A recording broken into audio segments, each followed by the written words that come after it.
교회 모임 찬송 455장 주님의 마음을 본받는 자 같이 찬송하시겠습니다. 찬송 455장입니다. 주님의 마음을 본받는 자 그 맘에 평강이 찾아오면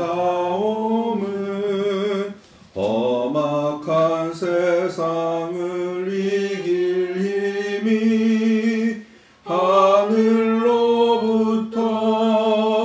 임함이로다. 주님의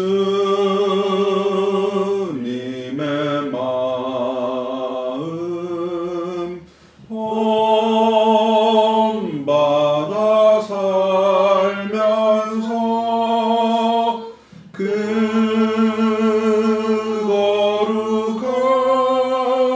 거룩하심 나도 이루리. 주 모습 내 눈에 안 보이며 그 음성 내 귀에 안 들려도 내 영혼 날마다 주를 만나 신령한 말씀 늘 배우도다. 주님의 마음 본받아 살면서 그 거룩하심 나도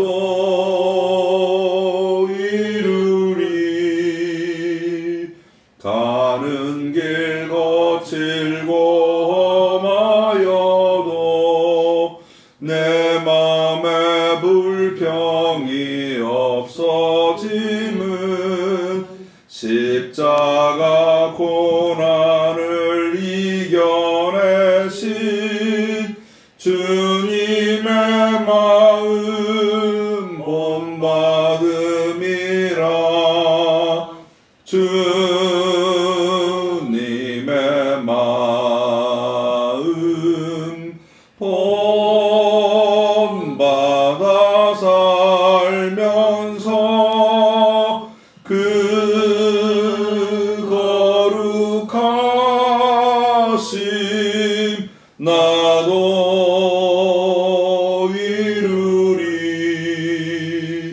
주 예수 세상에 다시 오실 그날의 무성도 변화하여 주님의 빛나는 그 영상을 함께 보며 주 찬양하리. 주님의 마음 본받아 살면서 그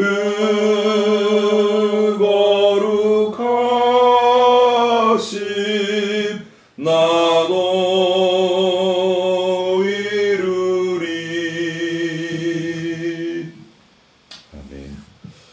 빌립보서 이제 2장 5절에 이 마음을 품으라 곧 그리스도 예수의 마음이니라고 되어 있는데요. 어떤 성경에 보면 그의 애티튜드, 그의 태도를 배우라 이렇게 되어 있어요.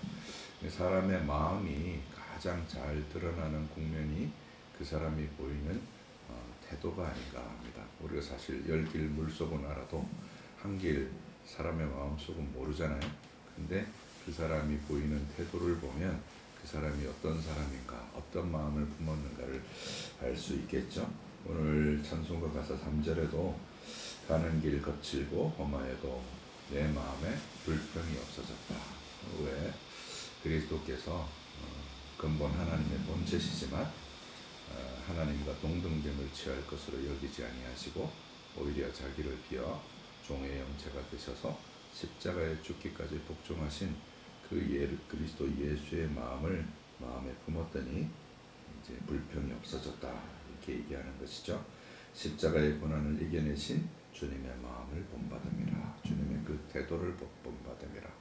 우리의 마음속에 그렇게 거룩함을 이루어가는 우리 사로수교회 성도 여러분들 다 되시기를 주님 이름으로 축원합니다. 예배에 오신 모든 분들을 환영하고요.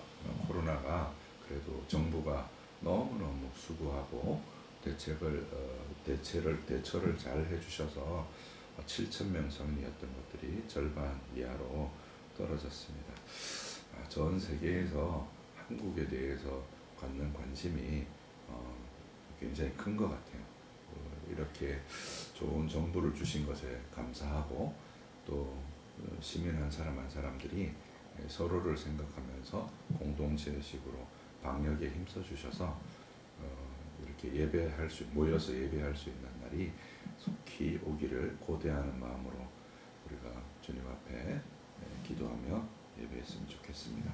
다 함께 묵상 기도하심으로 성삼위 하나님 앞에 예배로 나아가겠습니다.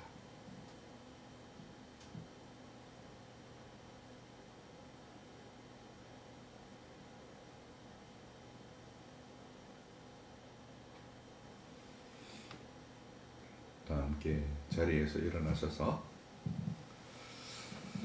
우리의 마음을 주님께 들어올려 함께 고백합시다. 우리의 도움은 천지를 지으신 여호와의 이름에 있도다. 아멘. 하나님께서 우리를 예배의 자리로 부르십니다. 할렐루야. 새 노래로 여호와께 노래하며 성도의 모임 가운데에서 찬양할지어다. 여호와께서는 자기 백성을 기뻐하시며 겸손한 자를 구원으로 아름답게 하심이로다. 아멘. 기도하겠습니다. 이 땅의 교회에게 계시의 말씀으로서 신구약 성경 66권을 정경으로 주신 우리 주 예수 그리스도의 아버지이신 하나님께서는 자신의 몸된 교회를 인도하고 보호하시기 위해 기록된 계시를 허락하셨습니다.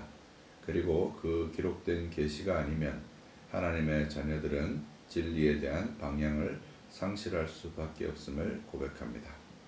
기록된 성경의 권위는 오로지 성경의 저자이시며 진리 자체이신 하나님으로부터 나옴을 믿습니다. 또한 하나님의 계시인 성경은 그 자체로 절대적인 권위를 가지고 있음 또한 믿습니다. 따라서 누구나 성경을 믿어 그에 마땅히 순종해야 함을 고백합니다. 죄악으로 인해 어두워진 우리는 성경을 해석하는 독자적인 주체가 아니며 우리는 오로지 하나님의 뜻을 따라 성경의 말씀을 경청해야 하는 존재임을 고백합니다. 또한 계시된 하나님의 말씀을 올바르게 듣기 위해서는 항상 성령의 도우심을 의지해야 함 또한 고백합니다. 이로써 주의 자녀들로 하여금 그 말씀을 통해 하나님의 음성을 듣게 하시오니 감사와 영광을 올립니다. 모든 성경은 하나님의 감동으로 된 것으로 교훈과 책망과 바르게 함과 의로 교육하기에 유익하니 이는 하나님의 사랑으로 온전하게 하며 모든 선한 일을 행할 능력을 갖추게 하려 함이라는 말씀을 의지합니다.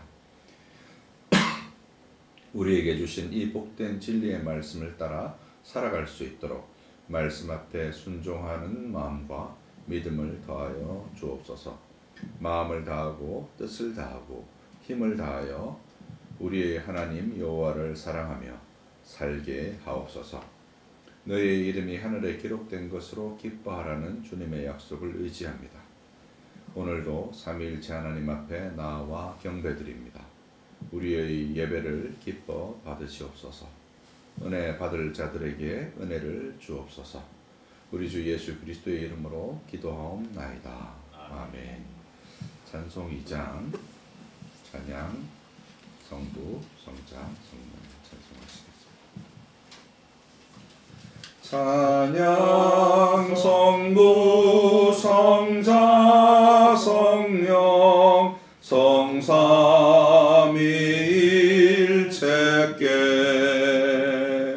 영원 무궁하기까지 영광을 돌리세. 영광을 돌리세.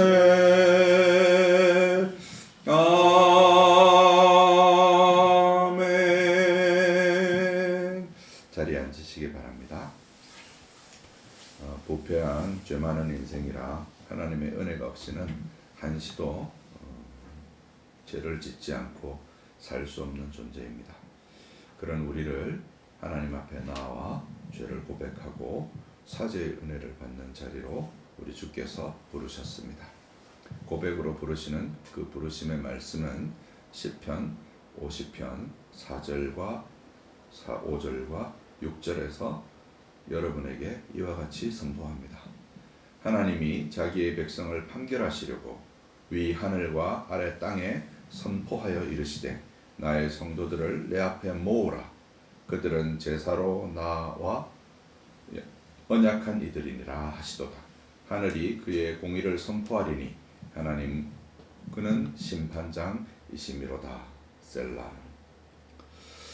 이제 우리가 주님 앞에 죄의 고백을 드릴 텐데 그 고백으로 또한 주님께서 부르십니다. 시편 95편 8절과 9절과 시편 138편 23절과 24절에서 보겠습니다. 너희는 무리바에서와 같이 또 광야의 마사에서 지내던 날과 같이 너희 마음을 완악하게 하지 말지어다. 그때 너희 조상들이 내가 행한 일을 보고서도 나를 시험하고 조사하였도다. 하나님이여 나를 살피사 내 마음을 아시며 나를 시험하사 내 뜻을 아옵소서. 내게 무슨 악한 행위가 있나 보시고 나를 영원한 길로 인도하소서. 아멘. 한 주간 하나님 앞에 지었던 크고 작은 죄, 또 알고 지었던 죄, 모르고 지었던 죄들을 고백하고 회개하며 주님께 사죄의 은혜를 구하는 묵상의 기도 시간을 잠깐 가지겠습니다. 기도합니다.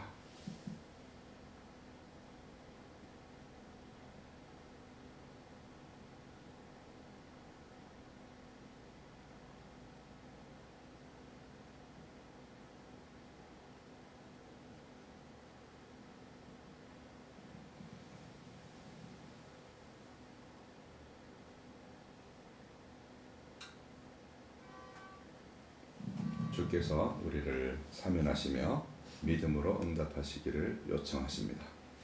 시편 50편 8절과 52편 9절 말씀에서 보겠습니다. 나는 하나님의 집에 있는 푸른 감람나무 같으며 하나님의 인자하심을 영원히 의지하리로다.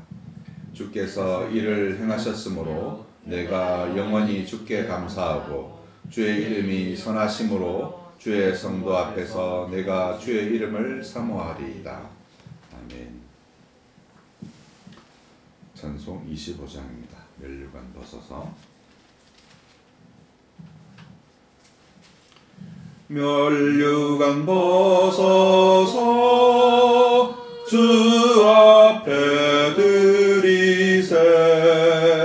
저 천사 기쁜 노래가 온 땅에 퍼지네. 내 호막 깨어서 주 찬송하여라. 온 백성 죄를 속하신 만왕의 왕일세. 면류관 벗어서 주 앞에 드리세.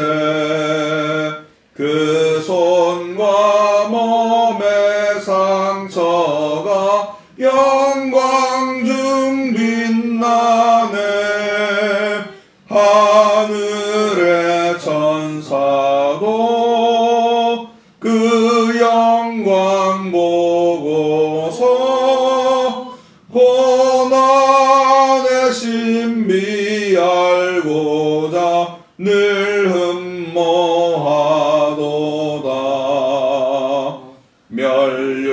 벗어서 주 앞에 드리세. 온 세상 전쟁 그치고 참 평화 오겠네. 주 보좌 앞에서 온 백성 엎드려 그 한량없는 영광을 늘 찬송합니다.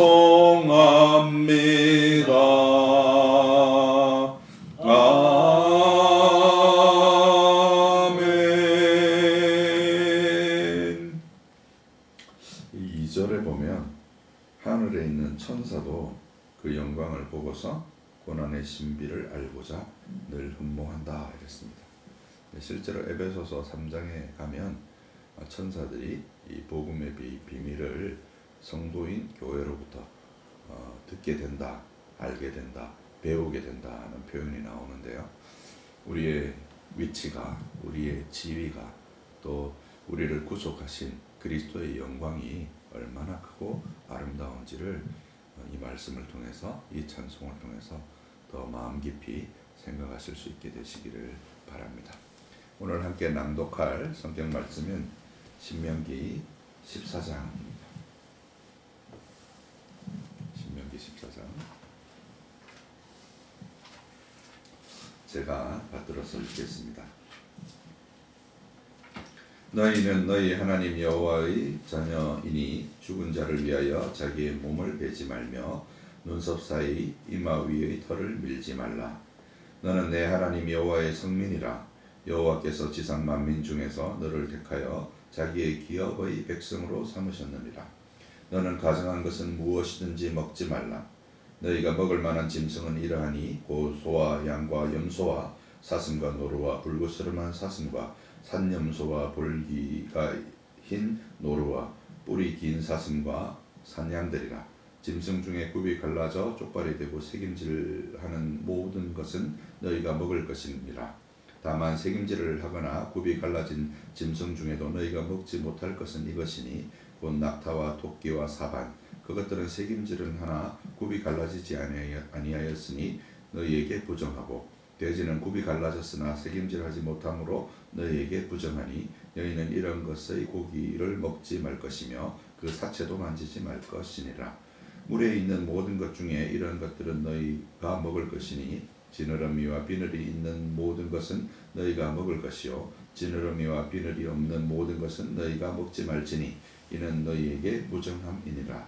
정한 새는 모두 너희가 먹으려니와 이런 것은 먹지 못할지니 곧 독수리와 솔개와 물수리와 매와 새매와 매의 종류와 까마귀 종류와 타조와 타그마스와 갈매기와 새매 종류와 올빼미와 부엉이와 흰 올빼미와 땅아와 오름과 노자와 학과 황새 종류와 대승과 박쥐며 또 날기도 하고 기어다니기도 하는 것은 너희에게 부정하니 너희는 먹지 말 것이나 정한 새는 모두 너희가 먹을지니라. 너희는 너희의 하나님 여호와의 성민이라. 스스로 죽은 모든 것은 먹지 말 것이나 그것을 성중에 거류하는 객에게 주어 먹게 하거나 이방인에게 파는 것은 가하니라. 너는 염소의 새끼를 그 어미의 젖에 삼지 말지니라. 너는 마땅히 매년 토지의 소산의 11조를 드릴 것이며 네 하나님 여호와 앞 곧 여호와께서 그의 이름을 두시려고 택하신 곳에 내 곡식과 포도주와 기름의 11조를 먹으며 또 내 소와 양의 처음 난 것을 먹고 내 하나님 여호와 경외하기를 항상 배울 것이니라.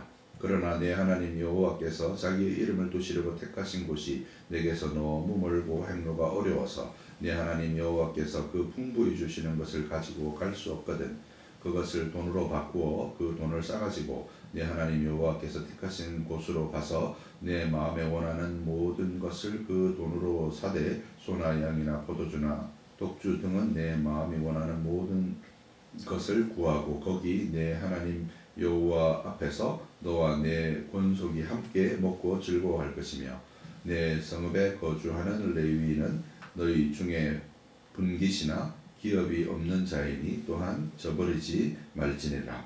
매 3년 끝에 그의 소산의 10분의 1을 다 내어 내 성읍에 저축하여 너희 중에 분깃이나 기업이 없는 레위인과 내 성중에 거류하는 객과 및 고아와 가부들이 와서 먹고 배부르게 하라.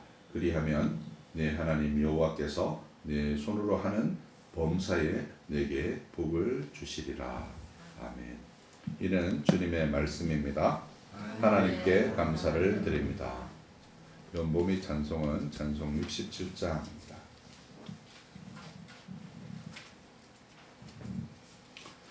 영광의 왕께 다 경배하며 그 크신 사랑 늘 찬송하라. 예부터 영원히 참 방패시니 그 영광의 주를 다 찬송하라. 능력과 은혜 다 찬송하라. 그 옷은 햇빛 그 집은 궁창 그늘의 소리로 준호하시고 폭풍의 날개로 달려가신다. 저 아름답고 놀라운 일이 가득한 이 땅 다 주의 조화 그 힘찬 명령에 더 잡히나니 저 푸른 바다는 옷자락이라.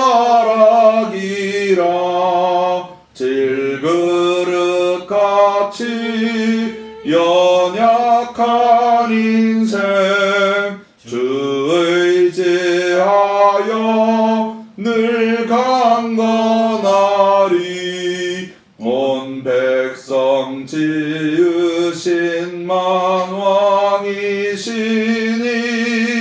그 자비 영원히 변함없어라. 아멘. 기도하겠습니다.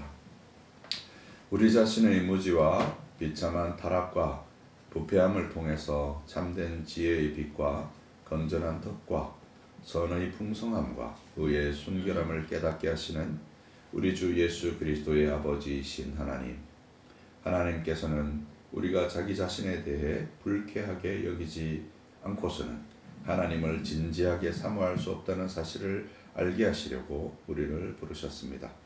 그러기 위해 하나님께서는 먼저 우리가 하나님의 얼굴을 바라보고 거기로부터 내려와 자기 자신을 살피게 하셨습니다.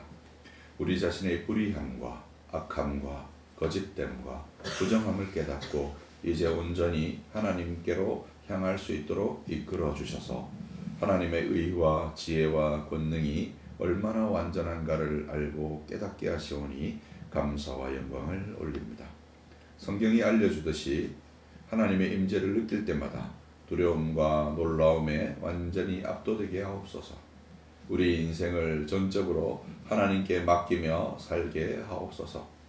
하나님께서는 첫사람 아담의 타락 이후로 중보자를 떠나서는 하나님에 관한 그 어떠한 지식도 구원에 이르게 하는 능력이 되지 않게 하셨습니다. 우리 주께서도 영생은 곧 유일하신 참 하나님과 그가 보내신 자 예수 그리스도를 아는 것이니이다 라고 말씀하셨습니다. 이처럼 구원으로 들어가는 유일한 문은 예수 그리스도 한 분뿐입니다. 이런 이유에서 하나님의 지혜에 있어서는 이 세상이 자기 지혜로 하나님을 알지 못하므로 하나님께서 전도에 미련한 것으로 믿는 자들을 구원하시기를 기뻐하셨습니다. 그리고 하나님께서는 그리스도를 믿는 믿음으로 우리를 부르셨습니다. 이러한 하나님의 지혜는 마침내 그리스도 자신이 화목제물이 되어 주심으로써 분명하게 온 세상에 선포되었습니다. 그리고 세상에서 소망이 없고 하나님도 없는 자들에게 참 생명으로 이르는 길을 열어 주셨습니다.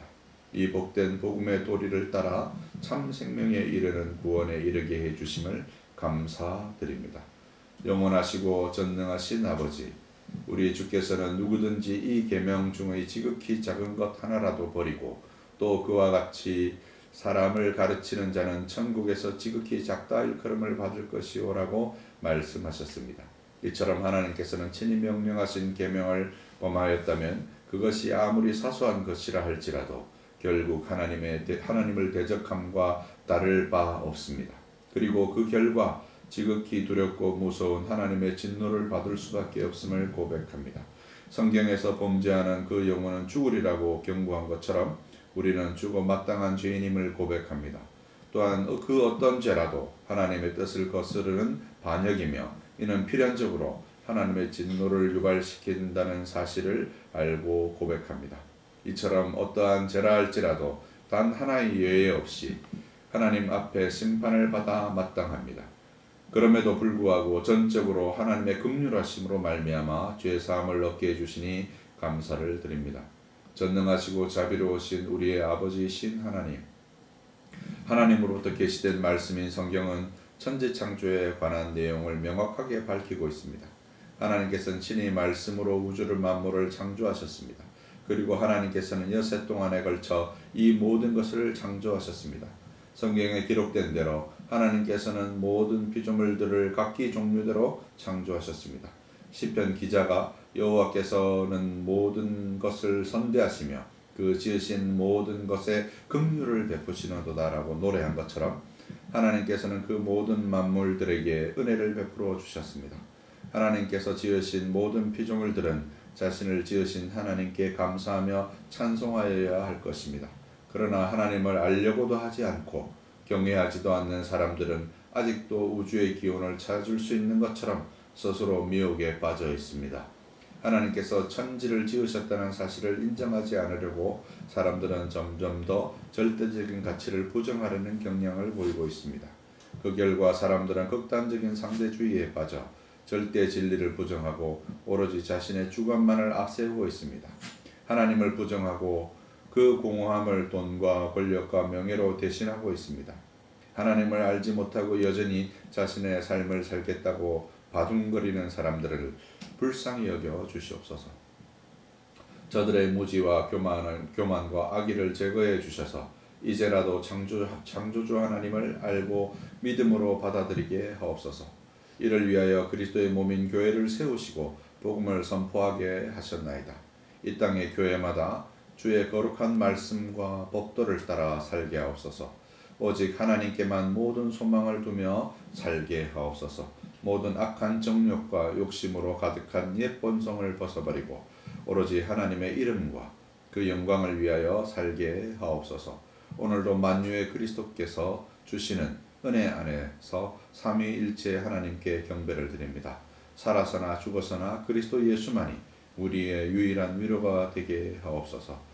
우리의 예배를 복되게 하옵소서. 우리 주 예수 그리스도의 이름으로 기도하옵나이다. 아멘. 오늘 하나님 말씀은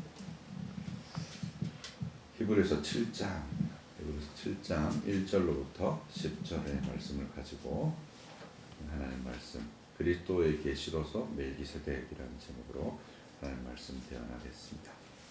먼저 제가 말씀 받들어 있습니다. 이 멜기세덱은 살렘 왕이요 지극히 높으신 하나님의 제사장이라. 여러 왕을 쳐서 죽이고 돌아오는 아브라함을 만나 복을 빈 자라. 아브라함이 모든 것의 10분의 1을 그에게 나누어 주니라. 그의 이름을 해석하면 먼저는 의의 왕이요 그 다음은 살렘 왕이니 곧 평강의 왕이요 아버지도 없고 어머니도 없고 족보도 없고 시작한 날도 없고 생명의 끝도 없어 하나님의 아들을 닮아서 항상 제사장으로 있느니라. 이 사람이 얼마나 높은가를 생각해보라. 조상 아브라함도 노량물을 중 10분의 1을 그에게 주었느니라. 레위의 아들들 가운데 제사장의 직분을 받은 자들은 율법을 따라 아브라함의 허리에서 난 자라도 자기 형제인 백성에게 10분의 1을 취하라는 명령을 받았으나 레위 족보에 들지 아니한 멜기세덱은 아브라함에게서 10분의 1을 취하고 약속을 받은 그를 위하여 복을 빌었나니 논란의 여지 없이 낮은 자가 높은 자에게 축복을 받느니라. 또 여기 죽은 자들이 10분의 1을 받으나 저기 산다고 증거하는 자가 받았느니라. 또한 10분의 1을 받은 레위도 아브라함으로 말미암아 10분의 1을 바쳤다 할 수 있나니 이는 멜기세덱이 아브라함을 만날 때에 레위는 이미 자기 조상의 허리에 있었음이라. 들을 말씀을 위해서 잠시 기도하겠습니다. 거룩하신 하나님 아버지, 성령께서 우리의 심령에 조명하시사 진리의 말씀을 밝히 눈을 떠 보게 하시고 듣게 하셔서 이 들은 바 복음에 순종하는 성도들이 다 되게 하옵소서. 우리 주 예수 그리스도 이름으로 기도하옵나이다. 아멘. 히브리서 7장 전체는 6장 20절에서 다룬 멜기세덱의 본을 따르는 대제사장 이야기를 다룹니다. 6장 20절에 보면 그리로 앞서가신 예수께서 멜기세덱의 반차를 따라 영원히 대제사장이 되어 우리를 위하여 들어가셨느니라. 이제 하늘의 성소에 들어가셨다는 부분이죠. 이 부분에 대한 더 구체적인 설명을 하고 있는 것입니다. 뿐만 아니라 5장 11절에서 말한 바 듣기에 게으름으로 제대로 이해할 수 없었던 교리를 이제 자세히 해설하는 부분이기도 합니다. 이제 5장 11절에서 멜기세덱 얘기를 하다가 그쳤잖아요. 그죠? 왜? 듣기에 게을러서, 듣기에 둔해서 잘 못 알아들어서 6장 1절부터 시작해서 5장 후반부부터 시작해서 6장 마지막 절까지 이제 그들을 권면을 하고 나서 다시 이제 멜기세덱에 관한 얘기를 하고 있습니다. 멜기세덱의 얘기를 하는 이유는 근본적으로 이제 언약과 관련이 있기 때문이죠. 성경은 기본적으로 언약의 책입니다. 성경이 가리키는 성경에서 언약을 가리키는 영단어 테스트먼트는 약속 혹은 유언을 뜻하는데 특히 유언이라는 이 의미는 바로 이 히브리서에서 온 개념입니다. 이 개념은 그리스도의 죽음과 그에 따른 유언으로 사람이 죽음을 맞을 때 하는 유언을 유비로 해서 언약을 설명한 것입니다. 이 개념은 히브리서 9장 16절 17절에 유일하게 나옵니다. 이 부분은 9장에서 자세히 다루도록 하겠습니다. 미시적 관점에서 보면 본문에 나오는 유언으로 번역된 단어는 사실 히브리서 9장 문맥에서만 정당성이 있어 보이기는 합니다. 그러나 성경 전체의 거시적 관점에서 보면 하나님께서는 자신의 생명을 걸고 하는 약속을 가리키는 개념으로 유언은 아주 적절한 유비이기도 합니다. 실제로 성경이 언약을 맺는 행위를 나타낼 때 쓰는 관용적인 표현이 있는데 언약을 맺다, 이제 카라트 베리트라고 해요. 베리트는 이제 언약을 의미하고 카라트는 사실은 자르다라는 말인데 직역하면 언약을 자르다 하는 뜻입니다. 여기에 사용된 맺다를 의미하는 동사는 원래 베어내다, 베어넘기다, 자르다, 언약을 맺다를 의미하기도 합니다. 아마도 이 단어는 할례 언약에서 유래한 것 같습니다. 정확하지는 않습니다. 할례 언약을 표현하는 이제 동사가 따로 있기 때문이죠. 그럼에도 불구하고 출애굽기 4장 25절에서 모세의 아들들이 할례가 없는 것을 인해서 하나님이 그를 죽이시려는 사건에서 모세의 아내 시보라가 자네들의 할례의 표피를 모세의 발에 던지는 사건에서 이 단어를 사용하고 있습니다. 또한 엘리의 아들들이 무리하게 전장에 여호와의 언약궤를 가지고 나갔다가 패배해서 그 언약궤를 뺏기게 되는 사건이 발생하게 되는데 블레셋인들은 그 언약궤를 자신들의 신전인 다곤의 신당에다가 두었으나 그 밤에 다곤의 머리와 손이 끊어져 문지방에 있고 몸뚱이만 남은 사건이 발생하게 되는데 이때 끊어졌다는 표현에 사용된 단어이기도 합니다. 그래서 언약이란 기본적으로 우상을 베어 넘기고 우리 옛사람을 제하여 버리고 하나님께 속하게 되는 사건을 의미한다고 할 수 있습니다. 이것을 단적으로 보여주는 표현이 예레미야서에서 나오는데요. 유다인과 예루살렘 주민들아, 너희는 스스로 할례를 행하여 너희의 마음의 가죽을 베고 나 여호와께 속하라, 이렇게 말합니다. 할례를 마음의 가죽을 베고 하나님께 속하는 사건으로 설명한 것이죠. 실제는 이제 우리 육체의 표피를, 생식기의 표피를 제거하는 사건이지만 이 사건이 궁극적으로 지칭하는 바는 이제 마음의 할례라는 것이죠. 남성의 생식기의 표피를 제거하는 이 언약의 예식은 율법을 행할 의무가 있음을 나타내기도 합니다. 내가 할례 받은 각 사람에게 다시 증언하노니 그는 율법 전체를 행할 의무를 가진 자라라고 바울이 갈라디아서에서 말한 바가 있죠. 그러나 우리는 항상 율법을 행하지 못함으로 저주에 놓인 것이라는 사실을 보여주기도 합니다. 갈라디아서 3장 10절에서는 율법책에 기록된 대로 모든 일을 항상 행하지 아니하는 자는 저주 아래 있는 자라 하였음이라고 말하고 있기도 합니다. 율법의 행위로는 의롭다함을 얻을 육체가 없는 것이죠. 갈라디아서 2장 16절에서 율법의 행위로는 의롭다함을 얻을 육체가 없다고 이렇게 말하고 있습니다. 그래서 이 언약의 표징인 할례는 바울이 갈라디아서 5장에서 다르게 해석을 하고 있는데요. 5장 4절에 보면 율법 안에서 의롭다함을 얻으려는 너희는 그리스도에게서 끊어지고 은혜에서 떨어진 자로다. 끊어졌다가 이제 자르다는 표현인데, 그죠? 그 율법 안에서 의로우려고 하는 사람은 은혜에서 끊어졌다. 도리어 반대로 설명하고 있는 것이죠. 너희를 어지럽게 하는 자들을 스스로 베어버리라. 이제 어지럽게 하는 자는 율법주의자들인데 그들을 베어내라고 해서 이 할례와 관련된 용어, 언약과 관련된 용어를 정반대의 문맥에서 사용하고 있는 것을 볼 수 있습니다. 율법을 지킬 의무가 있다는 것이 율법을 지킬 수 있다는 것을 의미하지는 않습니다. 오히려 애초부터 지킬 수 없음에도 그와 같이 지킬 의무를 주신 것은 율법을 행함으로 얻으려는 자기의나 우상을 베어내도록 하려고 주어졌다고 해석하는 것이 정당하겠습니다. 그래서 바울은 율법으로 의를 얻으려는 시도를 오히려 은혜에서 끊어진 것으로 이해하고 베어버리는 할례의 상징을 가리켜 율법을 지켜 의를 얻으려는 자기 의를 베어버리는 것, 곧 마음의 할례로 해석하고 있습니다. 할례의 개입은 곧 율법의 개입이고 우리가 스스로의 의로서 의롭다함을 얻으려는 모든 시도를 버리고 은혜에 의지함을 보여주는 것이기도 합니다. 성경은 처음부터 율법의 행위로 의를 얻거나 생명을 얻는 도리를 말하고 있지 않습니다. 우리가 흔히 아는 행위 언약은 아담이 선악을 알게 하는 나무의 열매를 먹지 말라는 금령을 조건으로 영생을 약속하셔서 마치 아담이 자력으로 순종함으로써 영생을 쟁취하는 것처럼 이해하기 쉽습니다. 하지만 어거스틴에 의하면 하나님의 형상으로 지음받은 아담은 자력으로 순종한 것이 아니라 하나님께서 부가적인 은사를 더하여 주셨고 그 은혜에 힘입어 순종한 것으로 이해했습니다. 그 구체적인 증거가 생명나무인데요. 에덴의 생명나무는 오늘날 교회에서 베풀어진 은혜의 방편의 고대적인 계시라고 할 수 있습니다.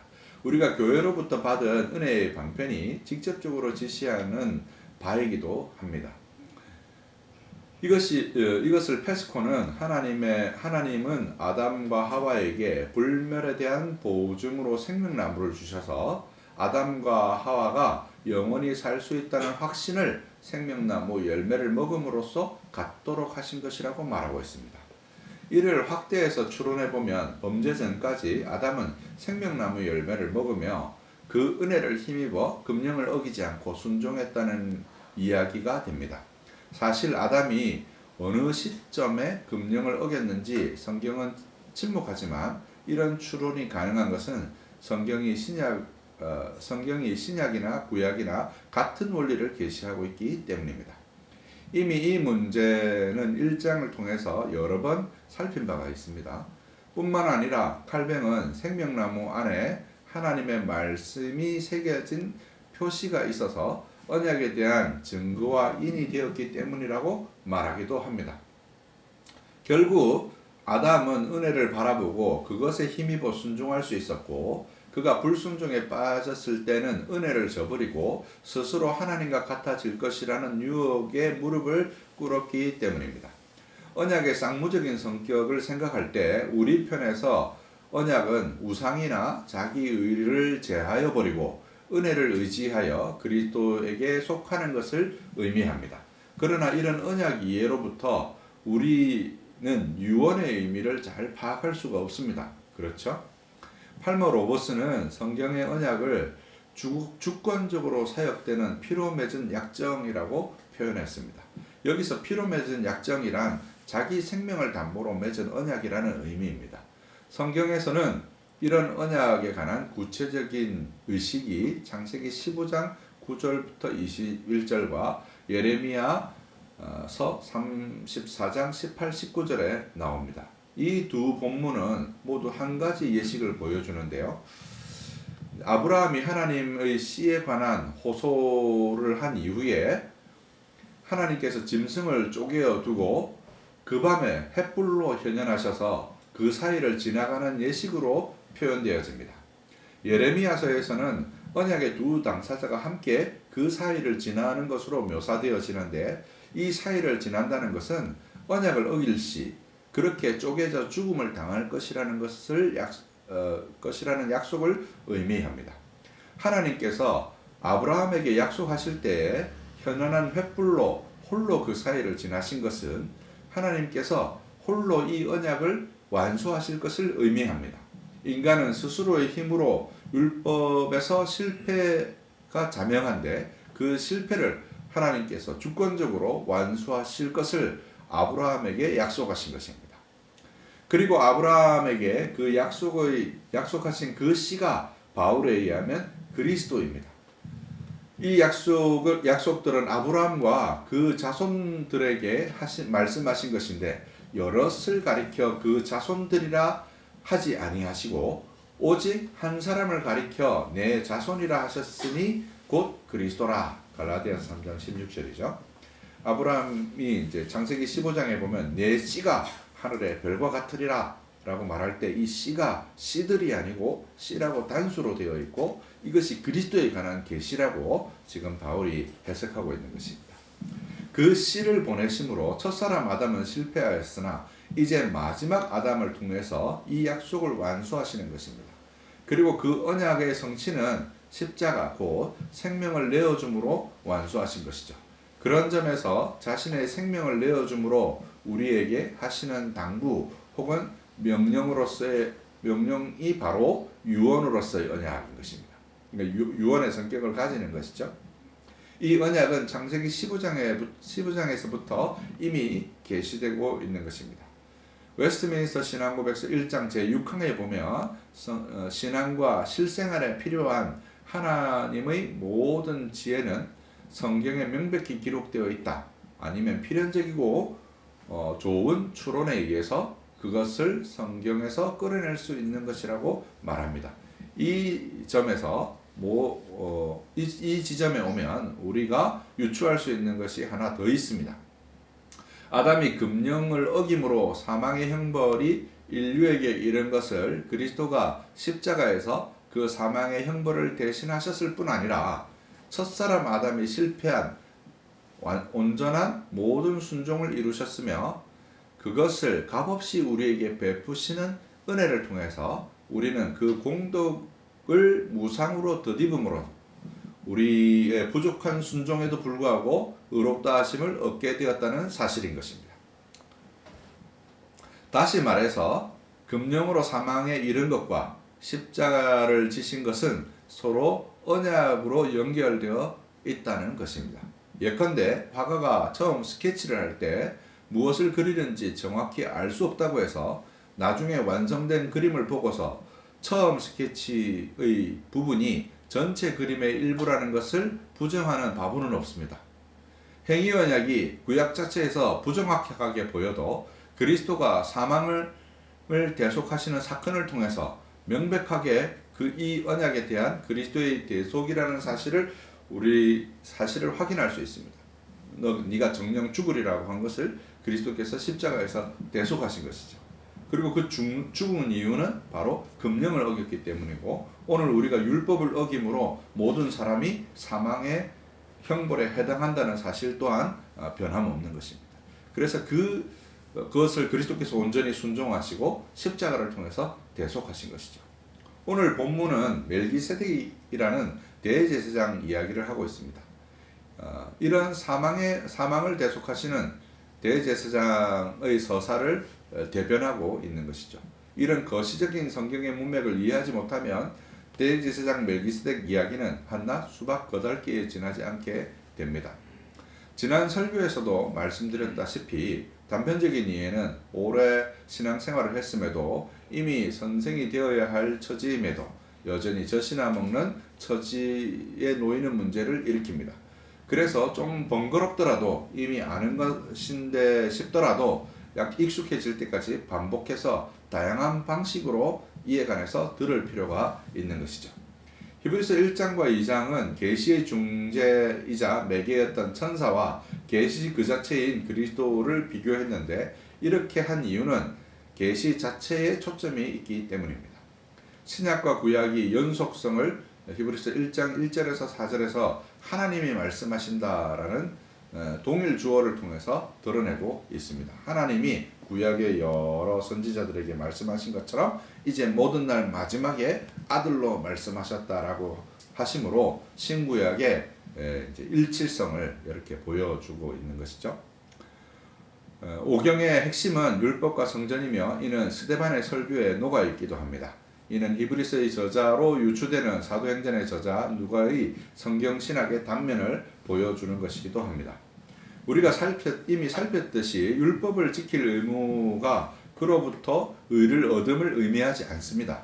오히려 우리가 저주받은 처지라는 점을 드러내고, 그런 사실을 대제사장 예수 그리스도가 계신 참 성전에 나오게 하는 것이죠. 이 하늘의 참 성전에 들어가는 길이 바로 멜기세덱의 본을 좇은 대제사장 예수 그리스도라는 것을 보여주는 것이 히브리서의 핵심적인 메시지입니다. 믿는 도리의 사도이시며 대제사장이신 그리스도라는 문장에 함축되어 있는 의미이기도 한 것이죠. 그리고 나서 3장 1절에서부터 5장 10절을 통해서 우리는 율법으로 인도함을 받아 마침내 대제사장 예수 그리스도를 통해 하늘의 참 성전에 들어가게 된다고 말합니다. 그것이 지난달 설교의 요지였습니다. 특히 3장 1절부터 4장 13절까지의 신실하신 대제사장 예수 그리스도는 하나님의 계시 곧 율법 자체의 신실하신 대제사장을 의미하고, 이 사실은 율법이 우리를 성전으로 인도한다는 사실을 다시 한번 주지하게 만듭니다. 언약은 성전을 통해서 구체적인 실체로 드러난다는 사실을 보여주고 있습니다. 4장 14절에서부터 5장 10절까지는 대제사장론의 두 번째 부분인 자비로운 대제사장 예수 그리스도를 설명했습니다. 즉 율법의 은혜되게 하는 방편의 역할을 하고 있는 것입니다.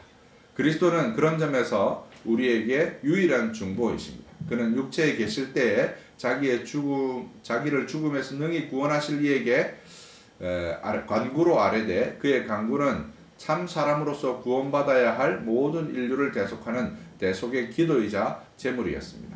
이 멜기세덱으로 대표되는 대제사장의 직무를 제대로 설명하기에 앞서서 5장 11절에서 6장 20절을 통해서 말씀을 듣기에 게으른 수신자 공동체를 책망하고 경고하여서 이제 비로소 대제사장 예수 그리스도를 믿는 도리의 심화 부분을 7장 1절부터 10장 39절에서 다루는 본문에 이르게 되었습니다.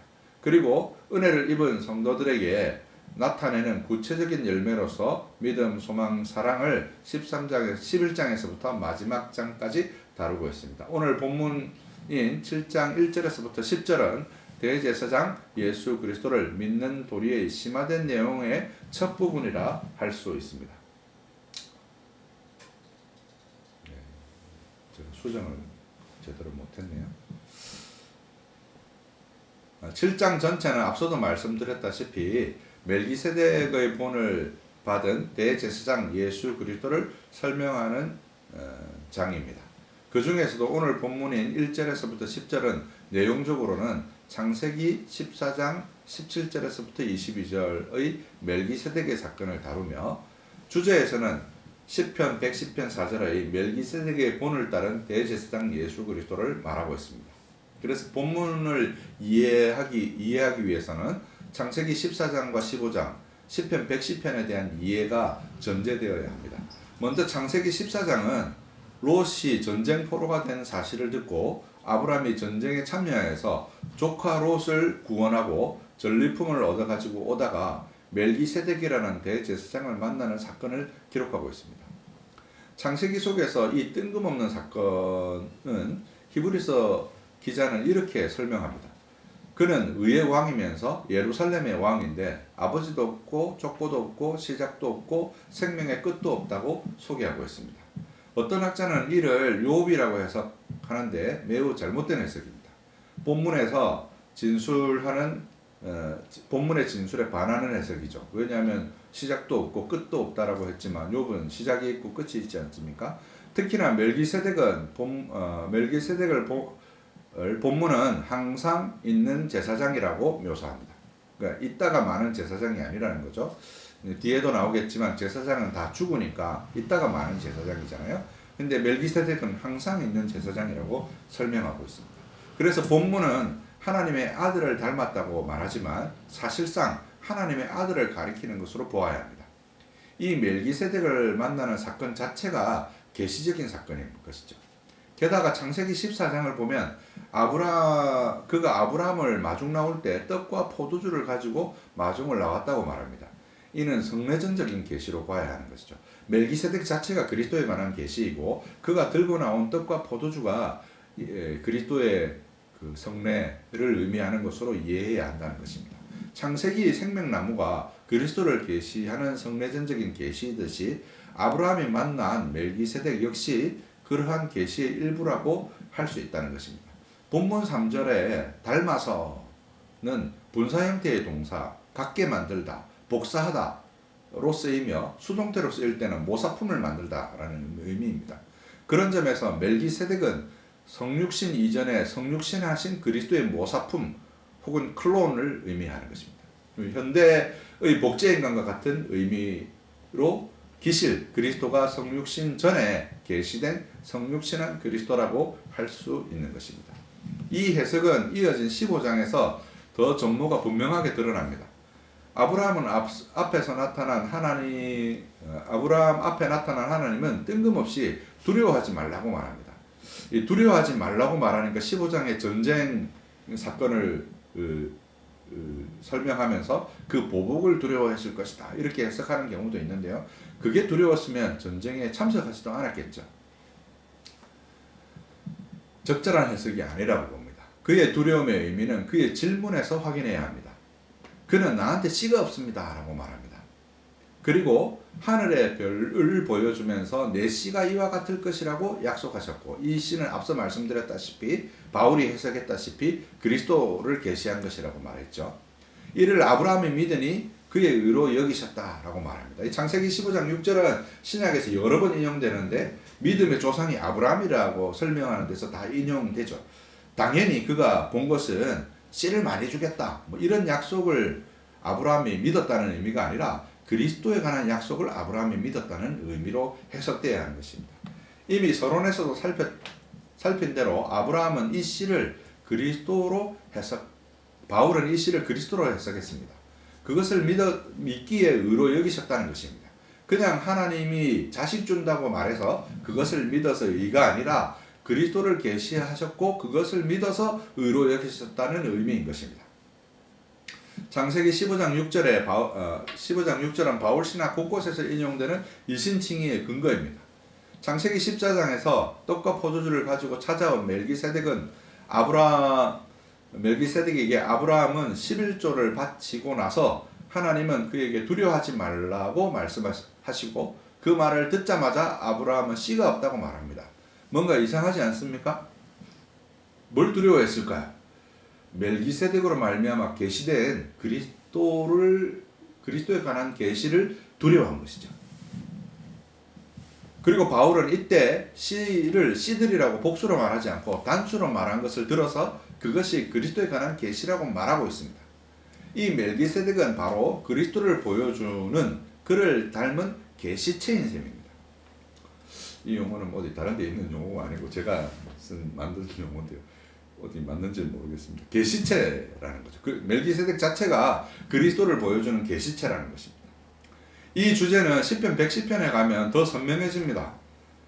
이 본문은 예수님께서 인용하신 바가 있는데요. 사두개인들이 찾아와서 7 형제가 한 여자를 아내로 삼았을 때 부활 후에 누구의 아내가 되냐는 질문에 죽은 자의 하나님이 아니라 산 자의 하나님이시라는 답변을 하자마자 바리새인들이 주변에 모여듭니다.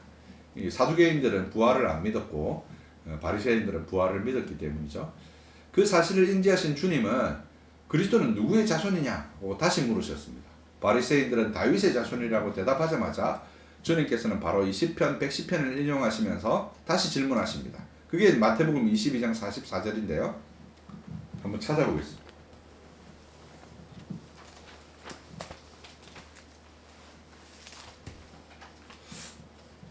마태복음 22장 44절입니다. 주께서 내 주에게 이르시되 내가 내 원수를 내 발 아래 둘 때까지 내 우편에 앉으라 하셨도다. 이 본문이 바로 시편 110편 1절이에요. 근데 여기 보면 주께서 내 주에게 앞에 있는 주는 여호와인데요. 여호와를 피휘라고 해요. 피휘. 이스라엘 사람들은 안 부릅니다. 아버지 이름 우리가 어릴 때도 그렇게 배우잖아요. 아버지 이름 네 아버지 이름이 뭐냐 이러면 무슨 자라고 하지 아버지 이름을 안 부르잖아요. 그런 것처럼 여호와라고 쓰져 있지만 이제 이스라엘 백성은 아도나이 이렇게 읽은 거예요. 그래서 첫 번째 주께서는 여호와께서를 가리키는 것이고 내 주에게 이르시되 다윗이 두 번째 대상인 메시아를 주라고 일컬었다는 것이죠. 이걸 보면 어디로 봐서 다윗의 후손이냐는 거예요.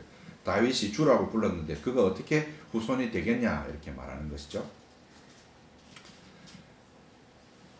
주께서 내 주에게 이르시되로 시작되는 부분은 시편 110편의 맨 첫머리입니다. 시편에는 이렇게 되어 있습니다. 여호와께서 내 주에게 말씀하시기를.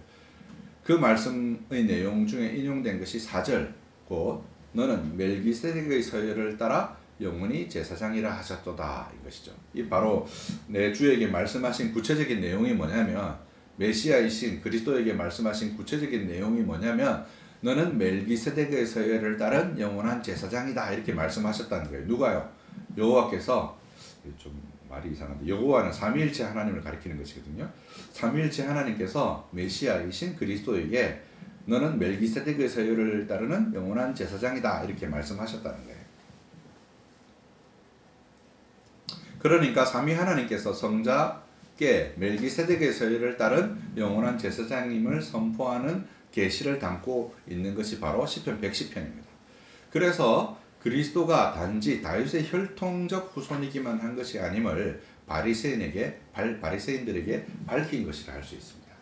그리스도가 대제사장으로 오시기 위해서는 이미 제사제도가 있어야 하고 제사제도가 있다면 그리스도는 모세의 법을 따라 레위 자손으로만 오셔야 합니다. 그러나 성경은 이미 여러 차례 유다 지파에서 그리스도가 나실 것을 예언하였고 제사제도가 있기 전에 이미 자기 죄와 수명에 매여 있는 인간 제사장과 다른 영원한 제사장, 항상 있는 제사장 멜기세덱을 통해서 계시한 것입니다.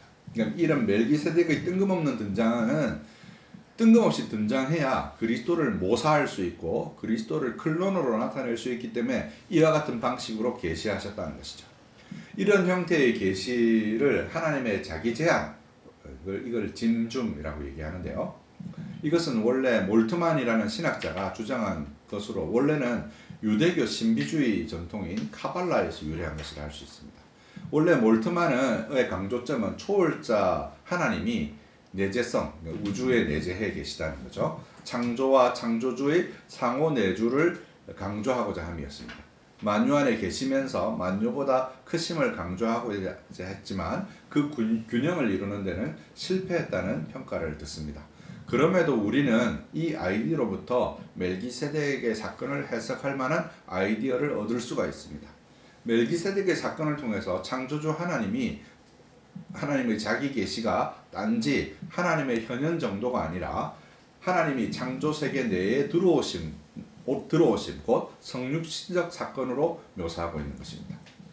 실제로 계시의 정점이 예수 그리스도의 성육신과 십자가 사건이잖아요. 이 신구약 성경이 쭉 계시되어 오다가 계시의 최종적 형태가 하나님의 자기 제안으로 드러난 그리스도의 성육신 사건이거든요. 그리스도께서 마리아로 말미암아 성육신 하셔서 자기 제안을 통해서 자기 계시를 하셨다면 멜기세덱이 그렇게 못할 이유가 뭐가 있습니까? 하등에 없는 것이죠. 14장의 사건은 그러므로 이 멜기세덱의 사건은 바로 그리스도를 계시한 사건이라고 보아야 하고 그것을 보고 아브라함이 놀라고 두려워한 것입니다. 그래서 두려워하지 말라고 하셨고 그 말을 듣자마자 아브라함이 나한테는 그런 씨가 없습니다 라고 되물은 것입니다. 그리고 그 씨를 내가 어떻게 받겠습니까? 라고 말할 때 하나님이 언약을 하신 것이죠. 짐승을 쪼개놓으라고 하시고 그 밤에 오셔서 횃불로 현양하셔서 아브라함과 함께 그 쪼개놓은 짐승들 사이를 걸어가신 것이 아니라 하나님의 횃불이 주권적으로 그 사이를 지나가신 것이죠. 이것을 주권적으로 사역되는 피로 맺은 약정이라고 이제 신학자들이 얘기한 것입니다. 그것이 바로 창세기 14장과 15장에 나타난 그리스도의 계시라는 것입니다. 아브라함이 그걸 믿었다는 거예요. 정통 개혁파 신학에서는 하나님은 만유보다 크시며 만유와는 독립적이신 하나님이십니다. 그럼에도 그 하나님께서 역사 안으로 자기를 제안하시어 들어오심으로써 우리를 구원하시고자 하는 경륜을 그리스도의 성육신 이전에 믿음의 조상인 아브라함에게 계시하신 사건이 바로 멜기세덱의 사건인 것입니다. 그렇게 보아야 하고 그렇게 보지 못할 이유가 하등에 없습니다. 이 계시가 우리에게 시사하고 교훈하는 바가 무엇일까요? 율법이 있기 전에 아브라함에게 이미 제사장으로서 그리스도에 대한 계시가 주어졌다는 것입니다. 율법의 조항을 행할 의무를 가리키는 할례가 이스라엘이 율법을 받기도 전인 창세기 17장에 주어졌습니다. 17장의 할례 사건 이전에 아브라함에게 이와 같은 약속을 하셨다는 것이죠. 그렇죠? 달을 가리키려고 손가락을 보였더니 보라는 달을 보지 않고 손가락에 매인 형국이 이런 것이죠. 성경은 처음부터 믿음으로 의롭게 되는 도리를 가르치고 있습니다. 그리고 이 도리의 핵심은 바로 믿는 도리의 사도이시며 대제사장이신 그리스도이며 성전 되신 그리스도께로 나아가는 길이 바로 율법인 셈인 것입니다. 율법은 그렇게 그리스도를 계시하며 우리가 은혜의 보좌로 나와 죄에서 우리를 구원하는 능력인 복음을 값없이 거저 은혜로 받을 때, 그 그리스도와 연합하고 있을 때 포도나무이신 그리스도로부터 은혜를 공급받아 순종이란 열매를 맺게 되는 것입니다. 적용을 해보겠습니다. 언약은 첫 번째, 언약은 약속 혹은 유언이라는 의미를 가집니다. 그리고 하나님의 약속을 부모님의 유언만큼 혹은 그 이상의 무게를 가지고 대하고 있는지 우리 한번 생각해 봅시다. 하나님께서는 자신의 생명을 담보로 이와 같은 약속을 하셨습니다. 그리고 실제로 예수 그리스도가 십자가를 지심으로 그 약속을 성취하셨습니다. 그러면 당연히 우리가 부모님의 유언을 들으면 어떤 태도를 취합니까? 무거운 마음가짐으로 그것을 지키려는 마음가짐으로 유언을 대하지 않습니까? 그죠? 부모님의 유언을 대해도 그렇게 대하는데 여러분 하나님의 말씀을 들으면서 그렇게 부모님의 유언을 대하듯이 언약으로서 무게를 두면서 대하고 계십니까? 아니면 듣고 잊어버리십니까? 여러분의 하나님의 말씀을 대하는 태도를 한번 돌아보시기 바랍니다. 두 번째, 언약을 맺다 해서 맺다는 베어내다 혹은 베어넘기다는 의미로 자기 의를 베어내고 우리 안에 우상을 베어넘기는 것을 의미한다고 말했죠. 나는 그리스도의 의를 의지하고 있나? 한번 생각해 보시기 바랍니다. 내 의지를 의지하고 있지는 않습니까? 내 의를 의지하고 있지는 않습니까? 내가 베어내지 못한 우상은 무엇입니까? 한번 생각해 봅시다. 우리가 그리스도의 의만을 의지해서 의롭게 된다고 성경을 말합니다. 근데 우리는 자꾸 우리가 우리의 정당성을 찾기 위해서 내가 한 어떤 행위들을 자꾸 의지하죠.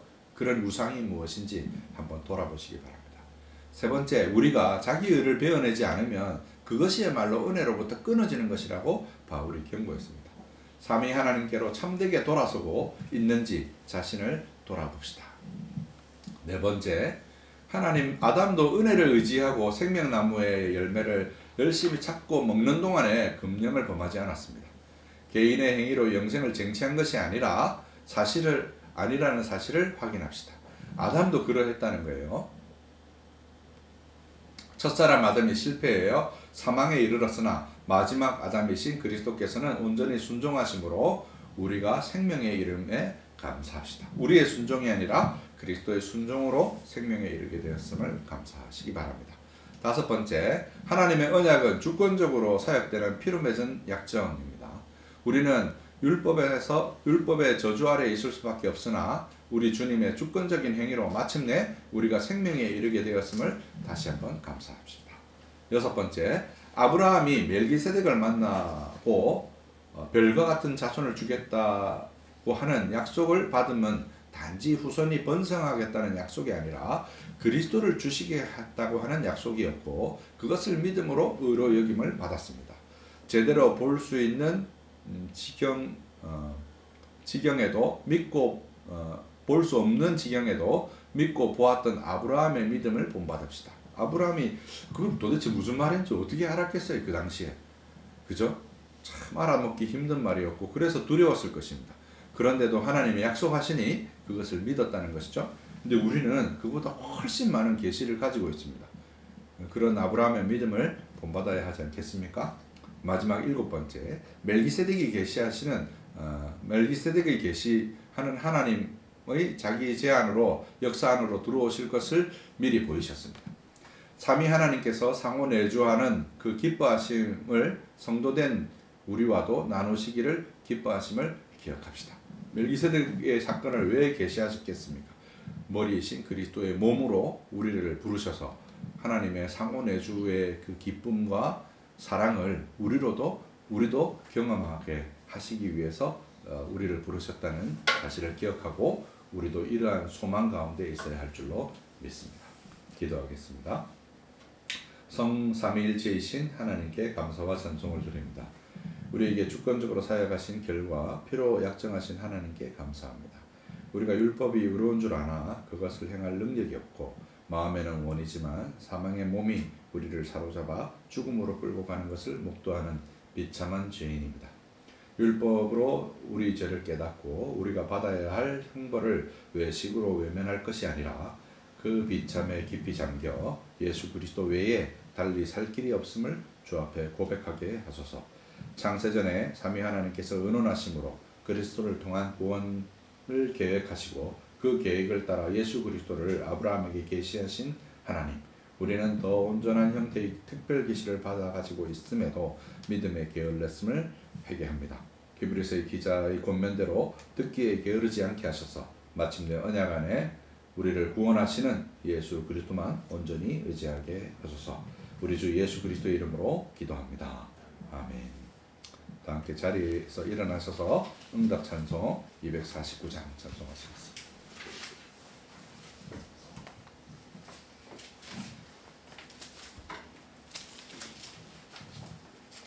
주 사랑하는 자다 찬송할 때에 그 보좌 앞에 둘러서 그 보좌 앞에 둘러서 큰 영광 돌리세 큰 영광 돌리세 저 밝고도 묘한 시온성 향하여 가세 내 주의 찬란한 성에 찬송하며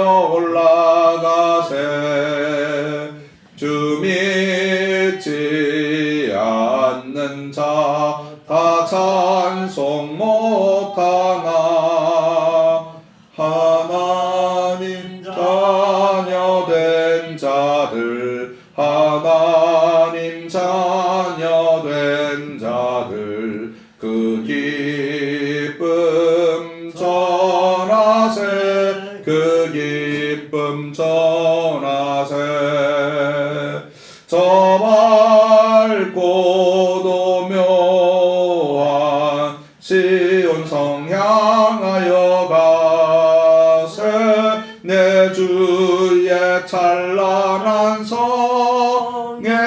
찬송하며 올라가세 저 하늘 황금길 나 올라갈 때에 시온 성 언덕 위에서 시온 성 언덕 위에서 수많은 천사들 날 인도하리라 저 밝고도 묘한 시온 성 향하여 가세 내 주의 찬란한 성에 찬송하며 올라가세 내 눈물 다 씻고 늘 찬송 부르니 저 임마누엘 주 앞에 저 임마누엘 주 앞에 나 영광 누리리 나 영광 누리리 저 밝고도 묘한 시온 성 향하여 가세 내 주의 찬란한 성에 찬송하며 올라가세 간 목사는 합니다. 여호와는 내게 복을 주시고 너를 지키시기 원하며 여호와는 그의 얼굴을 내게 비추사 은혜 베푸시기를 원하며 여호와는 그 얼굴을 내게로 향하여 드사 평강 주시기를 원하노라. 아멘. 찬송 3장 성부 성자 성령 찬송하시고 묵상 기도함으로 예배를 마치겠습니다. 성부 성자와 성령 찬송과 영광 돌려보내세 태초로 지금까지 또 영원 무궁토록 성삼위께 영광 영광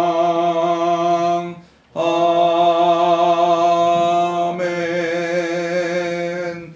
묵상 기도하십니다.